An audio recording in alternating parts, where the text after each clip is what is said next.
everyone, thank you for joining me for this video. So, hi Rosie.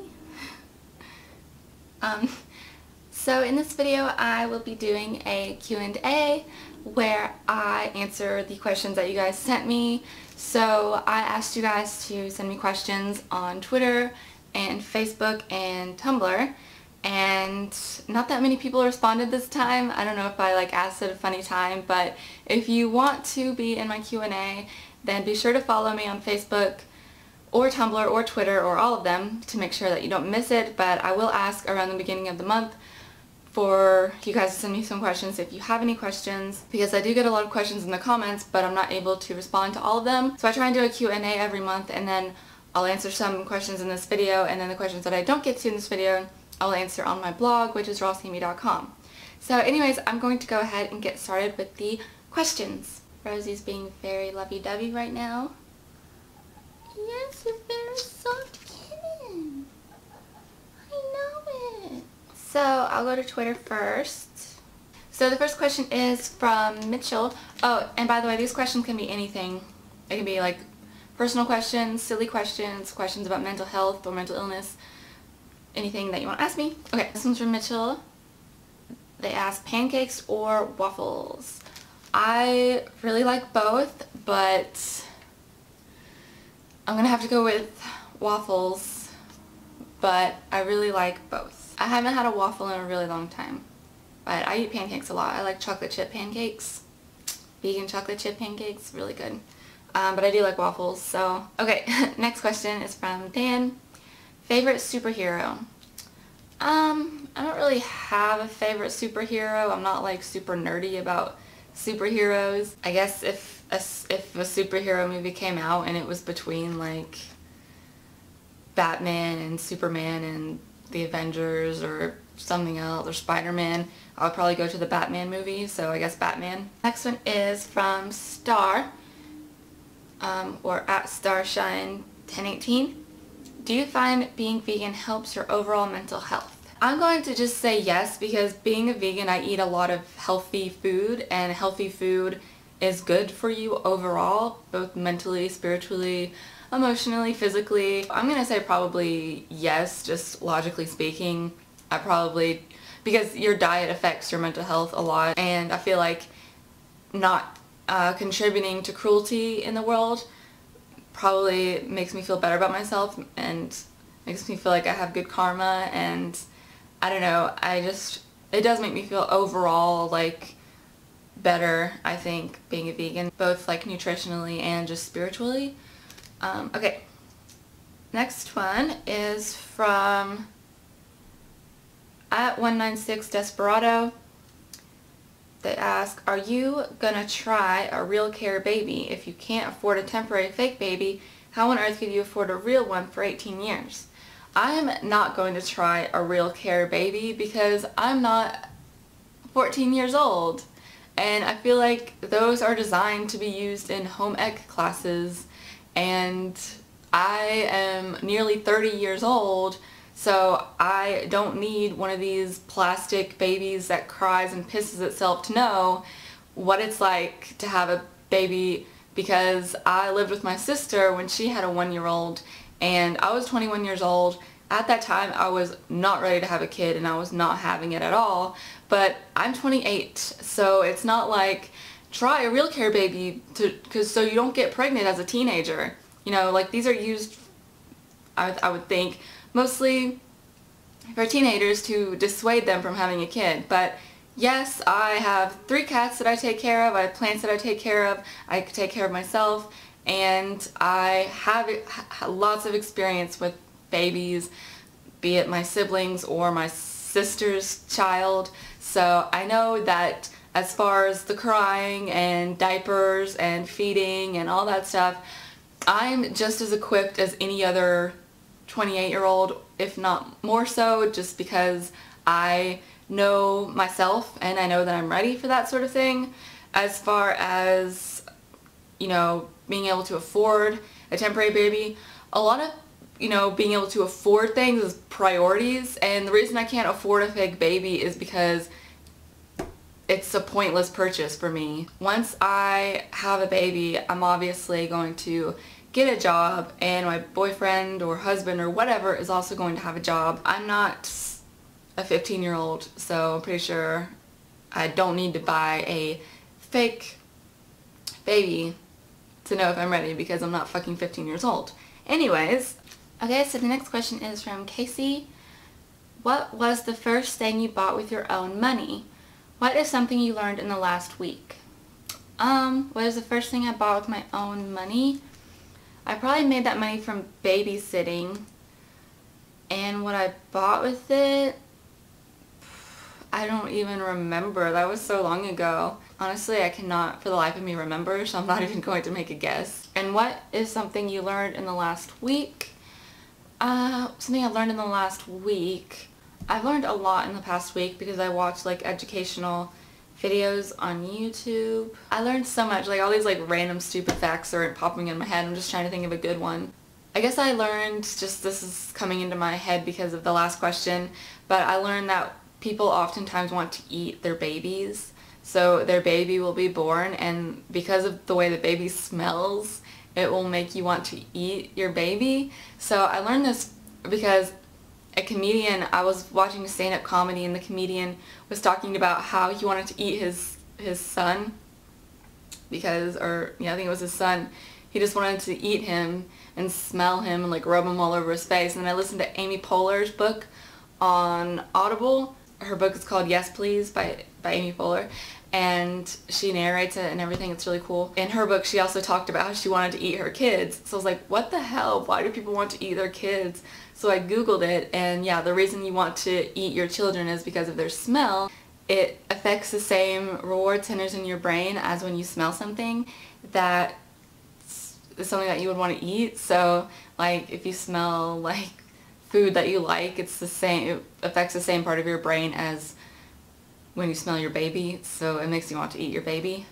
It's kind of crazy. So that's something I learned this week, is that you might want to eat your baby if you have a baby, but don't eat, please don't eat your baby. Oh, and you should go to audibletrial.com/rawsammy, and you can get that book for free on Audible and listen to it on your phone. That's what I do. So right now I'm listening to Never Let Me Go by Kazuo Ishiguro, and I don't know anything about it. It was like recommended, so, but I just finished Yes Please by Amy Poehler, and I listened to all the Game of Thrones books on here. Anyway, this shameless plug for my Audible affiliation. Next question is from Paul. What do you think of the color pink? Pink is my favorite color, actually. I'm wearing pink right now, and pink is my favorite color. Just is. Next question is from Simon. What do you think of Drake Bell's comments on Caitlyn Jenner? So, I didn't really read the article, but I saw the headline that Drake commented that he was still going to call Bruce Jenner, or going to call Caitlyn Jenner Bruce. I think that's kind of disrespectful. I don't know the full story, but just judging from the headline, I think it's disrespectful. But like I said, I haven't read the entire story, so I don't know if they're like friends or something, and he knows him really well as Bruce or something. I don't really know. But if it's just a flippant remark that he made, I think that's pretty disrespectful and tactless. And yeah, I mean, if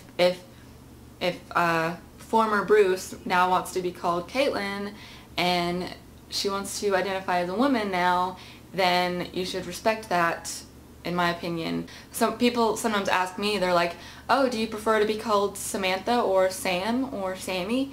And I'm just like, whatever you want. You can call me any of those that you want. But they're asking me because they want to be respectful of my choices. If I said, please call me Samantha, not Sammy, then they would, you know, be like, nah, I'm gonna call you Sammy.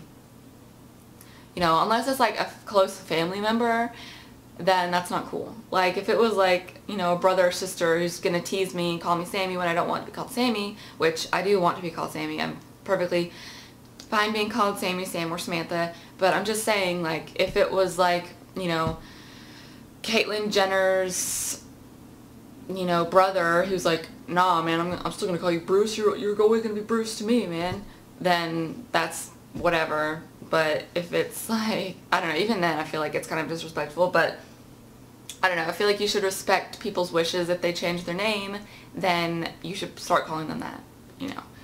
But I don't know the whole situation. I don't want to read it right now because I'm trying to film this video. This one is from Grace. How do you think you've changed for the better compared to 10 years ago? See, 10 years ago I was 18. The way I have changed for the better is I know more about romantic relationships, because when I was 18, that was like when I first had my first long-term relationship, and honestly I was really boy crazy and I didn't know anything about, you know, men, I guess. So that sounds terrible. I didn't know anything about the opposite sex, and then I would also like obsess over guys and stuff like that. And that lasted quite a while. I'm not like completely better, like I still get really nervous around guys, and if I have a crush on a guy I'm like really weird. I have a better understanding of romantic relationships, I guess. I also think I'm a lot tougher. Like I don't put up with people's shit. I think that's a really big improvement, because I would just put up with people's shit, but now I will like actually call people out, and I'm also better at setting boundaries. So I used to let people just like walk all over me. But now if people like I used to have like no boundary. There was no line that people could cross that would cause me to defend myself or whatever. I was just super nice and like too nice, and I had no like boundaries, so people could just like walk all over me and just like psychologically fuck with me and hurt me basically. So I think one way I've improved since then is that I've gotten tougher.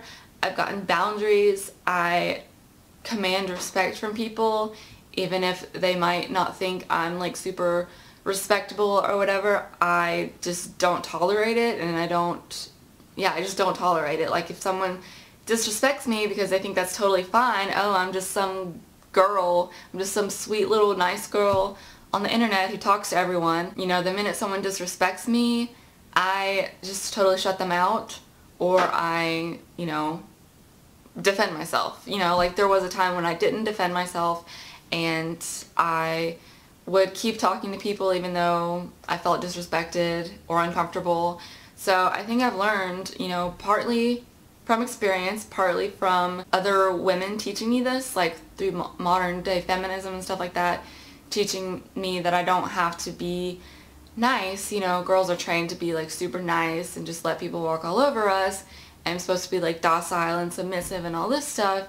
But if I don't want to talk to a guy, I'm just not going to talk to them. And if they get really creepy, I can even tell them to fuck off. And I recommend all you young girls out there, if a guy is making you feel uncomfortable, you don't have to be nice and entertain him. And this is nothing against those guys.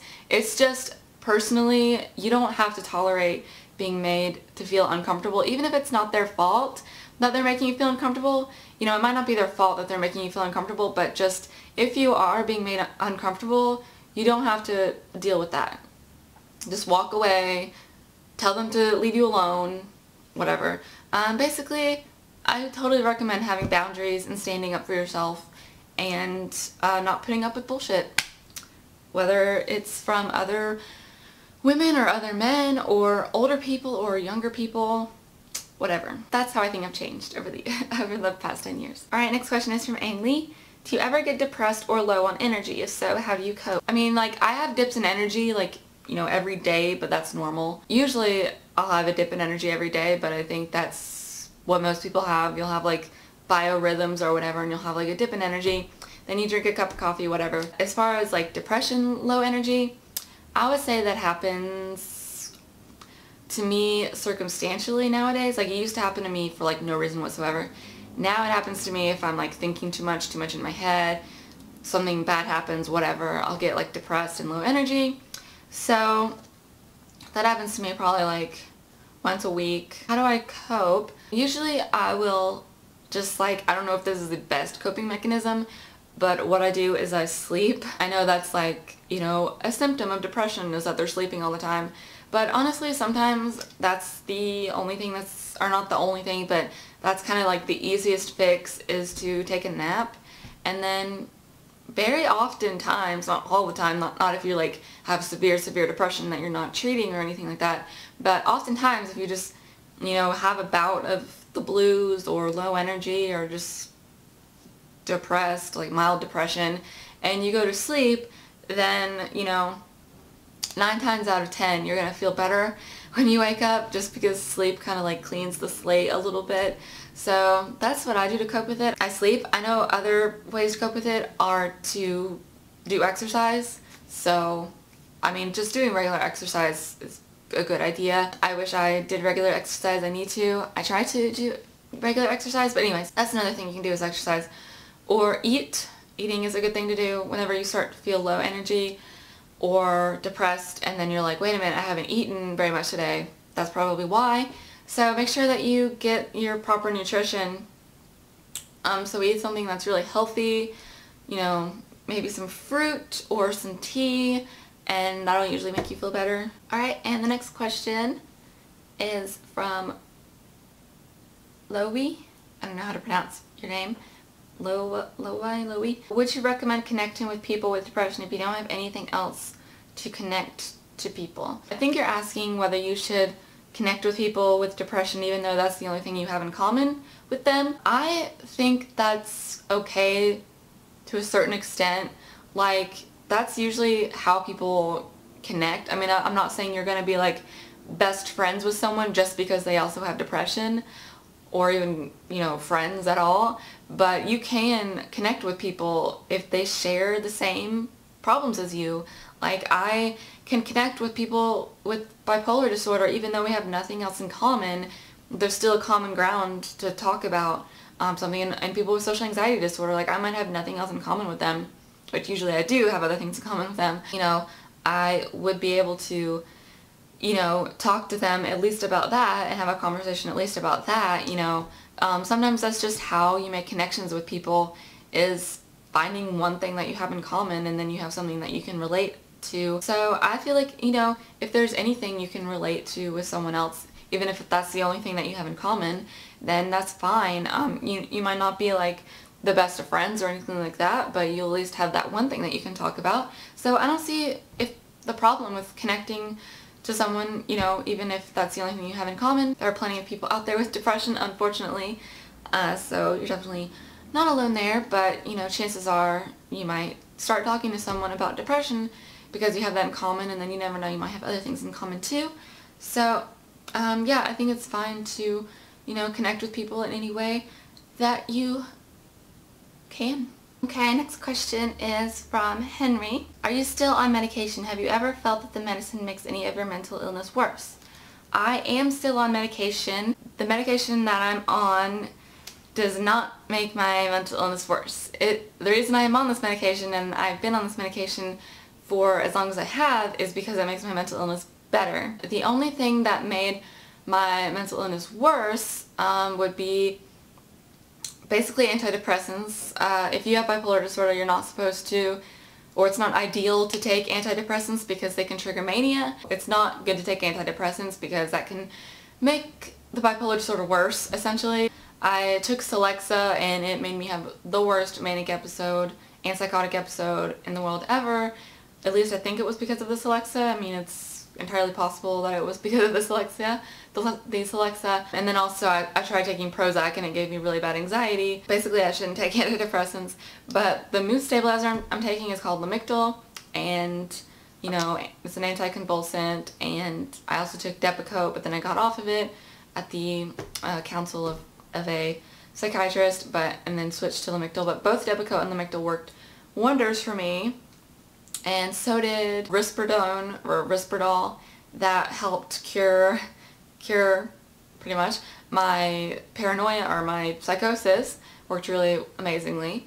And yeah, so yes, I'm still on medication. I'm on the lowest dose that I've ever been on, which is 150 milligrams. Not the lowest dose I've ever been on, but it is the lowest dose in a couple of years.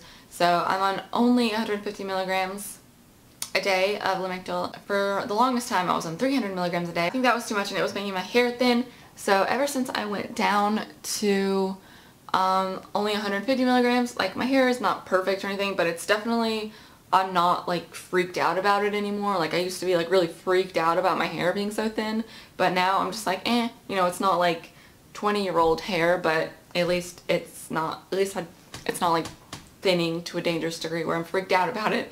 You know, now I have like a decent, appropriate head of hair, I guess. And I'm also on Ativan, and it's like my miracle drug for social anxiety. You know, people who have gotten addicted to benzos like tell you never to take them, but if you can handle it, if you don't, you know, get addicted to it, then it can be a miracle drug. So don't ruin it for everybody else. If you have an addiction problem, don't go around ruining benzos for other people who are totally fine taking them as they're supposed to, which is not every single day.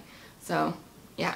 Anyways, but yeah, Ativan's like my miracle drug as far as social anxiety goes, and I don't take it every day. I haven't even taken it in a long time, which I need to. I need to start taking it again because I went a long time without taking it, and now my social anxiety is like really bad again. So anyways, next question is from Joseph. Which would win a fight, a taco or grilled cheese sandwich? I just feel like a taco would, because it's the shell, he can like break part of a shell off and use it to like stab the grilled cheese sandwich. But then again, the grilled cheese sandwich, maybe the cheese would like be able to like sludge the taco down and crush the taco. Yeah, I'm gonna say grilled cheese sandwich. I can imagine the grilled cheese sandwich like opening up and then just closing on top of the taco and then like suffocating it in the gooey cheese. Okay, next question. This is from Leia. When you were manic, did you ever idealize or demonize people? Did you ever lose a friend because of your mania or depression? Did you ever feel abusive? What would you recommend to someone dealing with abuse from a bipolar, borderline, undiagnosed friend? Well, first of all, if you're being abused, I definitely 100,000% would not blame that on bipolar disorder. Like, I'm gonna make a video where I talk about what bipolar disorder is, because I think there's a lot of misconceptions about what bipolar disorder is, and I've gotten comments like on my abusive relationship video, people being like, oh, maybe your boyfriend was bipolar. It's like, no. Just because someone like misbehaves or has behavioral problems or is abusive especially, that doesn't mean they have bipolar. Borderline personality I can see, because they do have the problem of idealizing and demonizing people, and I can make I made a video about borderline personality disorder a long time ago, but I'll make another one. So I'm pretty sure, I mean, your friend might just happen to have bipolar disorder, but bipolar disorder itself doesn't cause people to be abusive. And then, did I ever lose a friend because of your mania or depression? I don't know if I lost a friend because of mania or depression. I'm sure other people have, but I feel like the reason I lose friends is, I don't know, maybe the depression part, because I never talk to them. But honestly, you know, I made a video about not having any friends, and I think it's mainly because of my abusive relationship I was in, and then also just having crippling shyness and social anxiety. I don't know, I can't really relate to like ruining friendships, because I don't really have friendships to ruin. What I would recommend with dealing with someone like that is to set boundaries, and if they're doing something to you that you're not comfortable with, get away from them. Like, you don't have to always be there for them, even if they're being an asshole. If they're being an asshole, be like, I respect myself enough to not be here dealing with this, so I'm gonna leave. You know, I'm gonna get off the phone with you. I'm not gonna text you back. I'm not gonna be here right now with you. I'm leaving right now. So just separate yourself from them until they're nice to you again. And then if they're nice to you again, if they make up, then you can be friends with them again. But the second they're a dick to you or an asshole to you or whatever, then cut them off again. Forgive them later, because, you know, having depression or bipolar disorder or borderline personality disorder, whatever, is a valid, you know, reason to forgive them, but it's not a valid reason to put yourself through abuse or whatever, or put yourself through trauma by dealing with them. So I would say, you know, cut them off unless they're in actual danger to themselves or others or whatever, then probably you should get them help. Try and get them in treatment, whether that be call a crisis hotline or give them to a business card of a therapist or counseling center or whatever.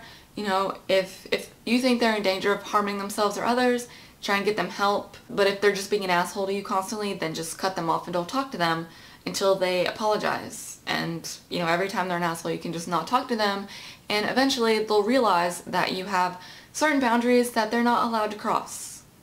You know, even if they have a mental illness. This is going to be a long video. I'm only going to answer like a couple more. Pretty sure I'm like answering every single question. Okay, so this is from Peter. It would be so cool if you actually answer my question and say my name in your video. My question is, what is your main goal to achieve in life? And would you want to become an actress like in a movie or show? Also, would you want to become a singer? I think you could use use your pain from the past and turn it into strength and put it into a song and see how the world takes it by listening to your music. Blah blah blah blah blah.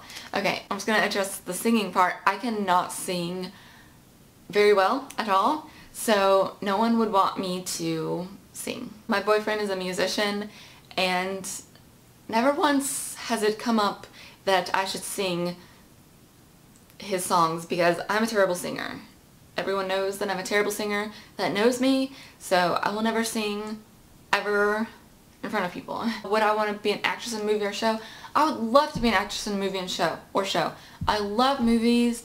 I love TV shows. I think if I ever had a chance to act in something, I would be like totally all for it. As long as it wasn't something like sketchy or anything, I would totally be in a movie or show. But I don't think I ever will, just because I'm too like socially anxious to go to an audition, and it takes a lot of courage to audition for things, so I don't know if that will happen, and I just don't have that motivation, I guess. I don't know. My main goal to achieve in life? My main goal in life is to just be happy and relaxed, and I do want to be a mother and start a family and be safe. You know, I want to get through life as happily as possible with the least amount of strain and stress. Basically, I would like an easy life. Just being honest. So I do have some more questions on Tumblr, but I'm really sorry. I'm gonna have to answer those on my blog because this video is really long. So I'm gonna have to answer those questions on my blog. So sorry, Tumblr folks. I'm gonna answer you guys' questions on my blog, which is rossamy.com. Should only be a few more questions, so I'm actually proud of myself. I got through a lot of questions. So thank you guys so much for sending me your questions and for watching this video. And please do follow me on my social networks if you want to be in the next Q&A or have your question answered in the next Q&A. And I do one every single month, around the beginning of the month probably. Totally leave a comment below if you have anything to contribute to anything I talked about in this video. So I hope you guys have a really awesome day, and I hope you will join me for my next video. And please leave a like if you enjoyed this video. Alright, bye!